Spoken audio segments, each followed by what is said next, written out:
നവകേരള സദസ്സിൽ ലഭിച്ച പരാതികൾ പരിഹരിക്കാൻ ഓൺലൈൻ യോഗം ചേരും. ഇന്ന് ഉച്ചയ്ക്ക് 1:30-ക്കാണ് യോഗം തീരുമാനിച്ചിട്ടുള്ളത്. ജില്ലാ കളക്ടർമാരുടെയും RDOമാരുടെയും യോഗമാണ് വിളിച്ചിരിക്കുന്നത്. അതേസമയം നവകേരള സദസ്സിൽ ലഭിച്ച പരാതികൾ VVIP പരാതികളായി പരിശോധിക്കുമെന്ന് റവന്യൂ മന്ത്രി K. രാജൻ പറഞ്ഞു.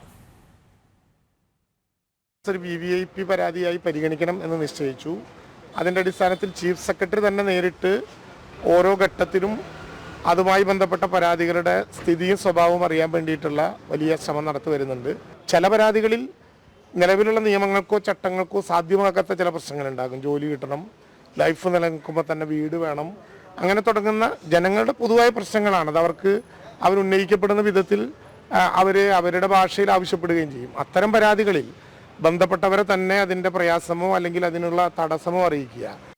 ടിൻഡു ദാസ് ഉണ്ട് വിവരങ്ങളുമായി. ടിൻഡു, ഇന്ന് ഉച്ചയ്ക്ക് 1:30 ഓൺലൈനായി പരാതികളുമായി ബന്ധപ്പെട്ട യോഗം ചേരാൻ തീരുമാനിച്ചിട്ടുണ്ട്. നവകേരള സദസ്സിൽ ലഭിച്ച പരാതികളിൽ 1% പോലും, അതായത് ലക്ഷക്കണക്കിന് പരാതി ലഭിച്ചതിൽ 10,000-നകത്ത് പോലും പരിഹരിക്കപ്പെട്ടിട്ടില്ല എന്ന വിവരങ്ങൾ ഈ ഘട്ടത്തിൽ പുറത്തു വരുന്നുണ്ട്. ഓരോ ജില്ലകളിലും ലഭിച്ച പരാതികളുടെ അടിസ്ഥാനത്തിൽ 14 ദിവസത്തിനകം പരിഹാരം കാണുമെന്നൊക്കെ ആയിരുന്നു സർക്കാരിൻ്റെ പ്രഖ്യാപനം.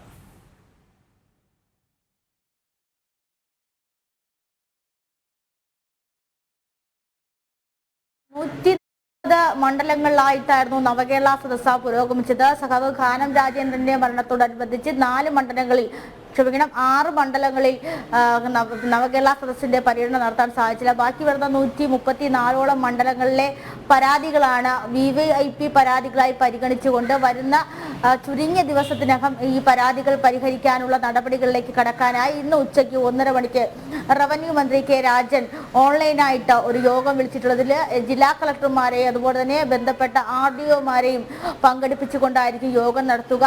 ലക്ഷക്കണക്കിന് പരാതികളാണ് ഈ 136 മണ്ഡലങ്ങളിൽ നിന്നും സംസ്ഥാന സർക്കാർ ലഭിച്ചിട്ടുള്ളത്. ഈ പരാതികളിൽ പരിഹാരം കണ്ടെത്തുക, അടിയന്തരമായി പരിഹാരം കണ്ടെത്താനാണ് ഇത്തരത്തിലൊരു യോഗം വിളിക്കുന്നതെന്നാണ് മന്ത്രിയുടെ ഭാഗത്തു നിന്ന് വിശദീകരണം ഉണ്ടായത്.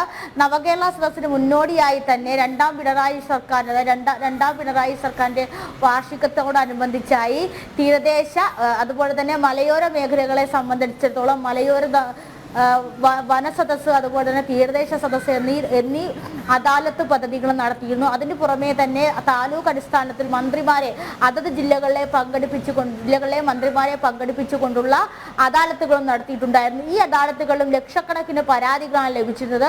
ഈ അദാലത്തുകളിൽ പരിഹരിക്കാത്ത പരാതികളാണ് നവകേരള സദസ്സിന് ഭാഗമായിട്ട് പരിഹരിക്കുന്നതെന്നാണ് മന്ത്രിയുടെ ഭാഗത്തു നിന്നുള്ള വിശദീകരണം. 3 ഘട്ടങ്ങളിലായിട്ടാണ് പ്രശ്ന പരിഹാരത്തിനായി അദാലത്തുകൾ പിണറായി മന്ത്രിസഭയുടെ നേതൃത്വത്തിൽ നടത്തിയത്. പക്ഷേ ഈ 3 ഘട്ടങ്ങളിലും ജനങ്ങൾക്ക് ഏറ്റവും അത്യാവശ്യമായിട്ടുള്ള രീതിയിലുള്ള പരാതികളൊന്നും പരിഹരിക്കാൻ കഴിഞ്ഞിട്ടില്ല എന്ന് വേണം മനസ്സിലാക്കാൻ. അതിന് ഏറ്റവും വലിയ ഉദാഹരണമാണ് നവകേരള സദസ്സുമായി ബന്ധപ്പെട്ട് ലഭിച്ച പരാതികൾ. ലക്ഷക്കണക്കിന് പരാതികളാണ് ഓരോ സദസ്സിൽ ലഭിച്ചത്. മിക്ക പരാതികളും പരിഹരിക്കാതെ അതുപോലെ തന്നെ മിക്ക പരാതികളും സ്വീകരിക്കാത്തൊരു ഘട്ടം വരെ ഈ നവകേരള സദസ്സുമായി ബന്ധപ്പെട്ട് നടത്തിയിരുന്നു. അതുപോലെ തന്നെ നവകേരള സദസ്സ് അവസാനിക്കുമ്പോൾ ജനങ്ങൾ നൽകിയ പരാതിയുമായി ബന്ധപ്പെട്ട് വിവിധ തരം ആക്ഷേപങ്ങളാണ് സമൂഹത്തിന്റെ വിവിധ ഭാഗങ്ങളിൽ നിന്ന് വരുന്നത്.